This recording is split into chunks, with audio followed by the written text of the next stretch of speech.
Hello everyone, welcome. आज मैं एक बहुत ही सिंपल सा और बहुत ही इम्पॉर्टेंट आप लोगों के क्वेश्चन आंसर राउंड लाई हूँ जो ऑटिज़म या ऑटिस्टिक चिल्ड्रन के पेरेंट्स के माइंड में हमेशा चलते रहते हैं। और कई बार बहुत ज़्यादा पेशेंस होने की वजह से कई बार हम बहुत अच्छे से उन लोगों को उन क्वेश्चंस के आंसर नहीं समझा पाते या फिर वो कई बार नहीं समझ पाते।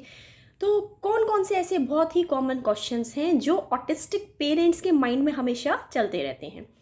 पहला तो फ्रेंड्स, क्या होता है कि ऑटिज़म के एक सिम्टम में देखा जाता है कि जो बच्चे हैं वो दोनों हाथ से अपने कान को बंद करते हैं। कुकर की सीटी बजे या कोई भी एक्स्ट्रा शोर हो, कोई भी डिफरेंट सी वॉइस हो, कहीं भी वो किसी पार्टी में जाएं तो अपने कानों को बंद करते हैं, क्रैकर्स चले, ठीक है। तो ये ऑटिस्टिक बच्चों में इसलिए होता है क्योंकि उन लोगों को अपना वो जो एटमॉस्फेयर होता है वो एंग्जाइटी वाला लगता है, उनको उस एटमॉस्फेयर से दिक्कत होती है। और जो 90% 99% जो ऑटिस्टिक बच्चे होते हैं उनके सेंट्रल ऑडिटरी प्रोसेसिंग डिसऑर्डर होता है, ठीक है, जिसकी वजह से उन्हें नहीं पता कि किस तरह से वो एडजस्ट करें लैंग्वेजेस को और साउंड को, ठीक है। आप बोल रहे हैं तो उनको नहीं पता कि शोर हो रहा है, क्या हो रहा है, उसको माइंड में किस तरीके से एडजस्ट करें। इस डिसऑर्डर की वजह से वो लोग हमेशा जब भी कोई शोर होता है, डिफरेंट बिहेवियर होता है, अपने स्ट्रेस को कम करने के लिए, एंग्जाइटी को कम करने के लिए अपने कानों को बंद करते हैं, ठीक है, प्लग करते हैं अपने ईयर्स को। कोई इस तरीके से करता है, कोई इस तरीके से करता है। तो ये कॉमन सिम्टम है जो ऑटिस्टिक बच्चों में होता है। दूसरा जो एक सिम्टम है, पेरेंट्स परेशान होते हैं कि हमारे बच्चे क्या करते हैं, अगर दरवाज़ा खुला रह जाए वो कहीं भी बिना फियर के और बिना किसी एम के वो कहीं पर भी भाग जाते हैं। कहीं भी मॉल ले जाएं, हमारा हाथ छोड़ के, किसी भी बिना फियर के कि पेरेंट्स हैं या नहीं, भाग जाते हैं, जिसकी वजह से बहुत ज़्यादा टेंशन होती है। सेफ्टी पर्पज़ के लिए बहुत ही ज़रूरी है ये जानना फ्रेंड्स कि इसमें क्या होता है कि जो बच्चे होते हैं उनको हमेशा लगता है कि वो अपने एक सेफ जोन में जाएं, ठीक है। तो उनको हम पकड़ के नहीं रख सकते। अगर उनको खेलने का मन है, मोस्टली उनका मन करता है कि वो बाहर जाएं, नई नई चीज़ों को देखें, क्योंकि उनका जो एनवायरनमेंट होता है, ठीक है, उनको अट्रैक्ट करता है। तो जो जो चीज़ें उनको अट्रैक्ट करती है, जैसे बाहर पार्क घूमना, कोई कोई म्यूजिकल टॉय, कोई आवाज़ वाला टॉय, कोई डिफरेंट सेंसरी टॉय, तो जो जो चीज़ें उनको स्टिमुलेट करती हैं, क्योंकि उनकी अंडरस्टैंडिंग वीक होती है, इसकी वजह से वो लोग बिना किसी रिस्क के, उनको they don't know how to relate themselves कि कौन सी चीज़ उनके लिए ठीक है, कौन सी नहीं है, जिसकी वजह से वो लोग भागने की कोशिश करते हैं और कहीं पर भी चले जाते हैं। तो इसके लिए आपको ज़रूरी है कि आप एक ऐसा एटमॉस्फेयर बनाएं, अपने फिजियोथेरेपिस्ट से बात करें, अपने डेवलपमेंटल थेरेपिस्ट से बात करें कि क्या क्या ऐसी चीज़ें कर सकते हैं उनकी सूदिंग के लिए, ठीक है। सूदिंग के लिए बात करें, अपने कम्युनिटी गार्ड से बात करके रखिए कि ऐसा हमारे बच्चे को दिक्कत है और आपको उनकी सेफ्टी का खुद से ही ध्यान रखना पड़ेगा।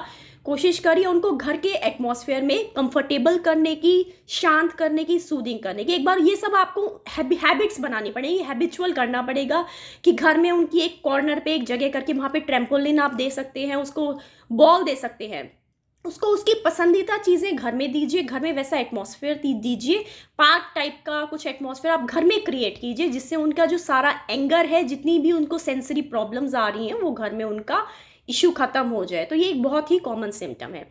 अगला जो सिम्टम हम ऑटिस्टिक बच्चों में देखते हैं वो है कि वो खोए खोए से रहते हैं ना, उन्हें सोशल होना नहीं आता। तो उन्हें क्यों नहीं आता, ये एक डिसऑर्डर नहीं है। उन्हें क्यों नहीं आता, क्योंकि उन बच्चों की माइंड में क्षमता नहीं है खुद से सीखने की। और कोविड की वजह से ऑलरेडी जो बच्चे ठीक हैं उनमें भी ऐसी प्रॉब्लम आ गई है, क्योंकि बच्चे सीखे सिखाए नहीं आते हैं ना। तो बचपन से ही 6 मंथ्स 1 मंथ में आपको ये सिखाना है। सोशल की जो प्रॉब्लम आ रही है वो 90% तक ठीक हो जाती है बच्चों में। वो उन्हें क्यों नहीं आती, क्योंकि उन्हें कभी सिखाया नहीं गया है। तो ये पेरेंट्स का काम है, थेरेपिस्ट का काम है, टीचर्स का काम है कि उनको सोशल होना आपको सिखाना है। How to make friends, how to say hello, how to say bye, किस तरह से फ्रेंडशिप करनी है, ठीक है। So this is the thing which is in your hands. जितना आप सिखाएंगे उतना वो सोशल होना सीख जाएगा। अगला जो सिम्टम है जो ऑटिस्टिक बच्चे हैं वो अब क्या होता है कि पेरेंट्स कहते हैं कि मोबाइल की आवाज़, टीवी की आवाज़, कोई उनका फेवरेट टॉय है, उस पर वो भाग कर आ जाता है। लेकिन वो हम जब उसके नाम पे बुलाते हैं, ठीक है, उसका नाम लेते हैं, एक्स की प्लीज़ कम, वो नहीं आता। क्यों नहीं आता, क्योंकि there are 2 things, one is hearing and the other is listening, ठीक है। उसने अपने आप को हैबिचुअल कर लिया है, फेमिलियर कर लिया है कि मुझे मेरा मोबाइल फेवरेट है, मेरा ये सॉन्ग फेवरेट है, मेरा ये यूट्यूब चैनल फेवरेट है, ठीक है।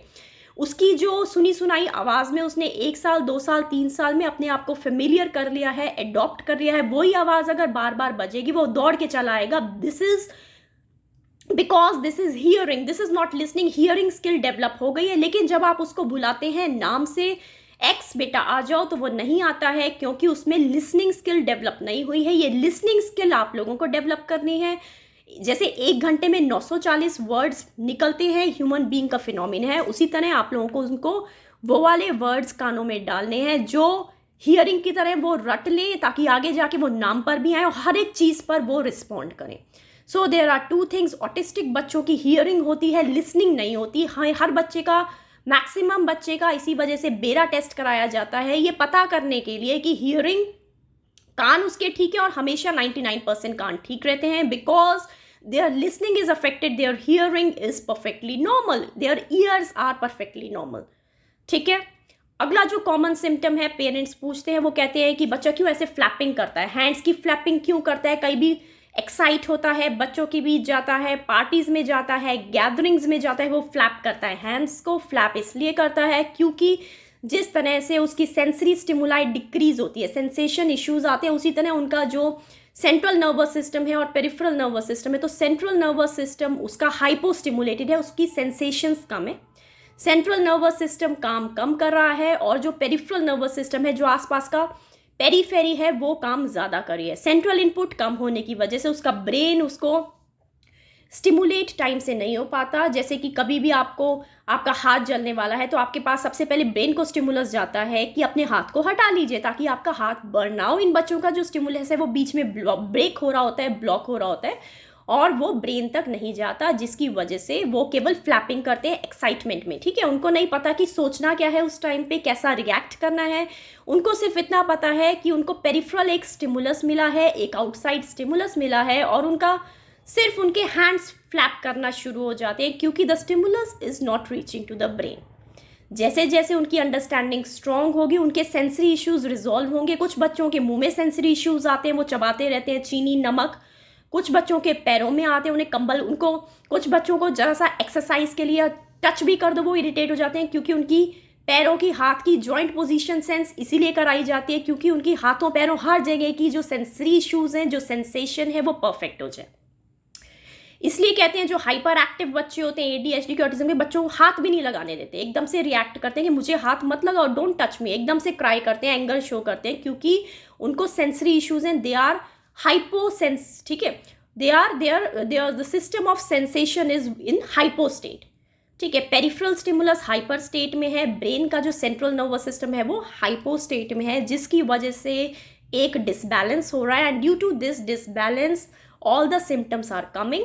अगर इन सारे डिसबैलेंस का इक्विलिब्रियम बना लिया जाए, सिनर्जी में काम करें सारे सिस्टम्स, तो धीरे धीरे चांसेस हैं कि ऑटिस्टिक को 80 to 90% तक हम कंट्रोल कर सकें, कम कर सकें और स्टॉप कर सकें।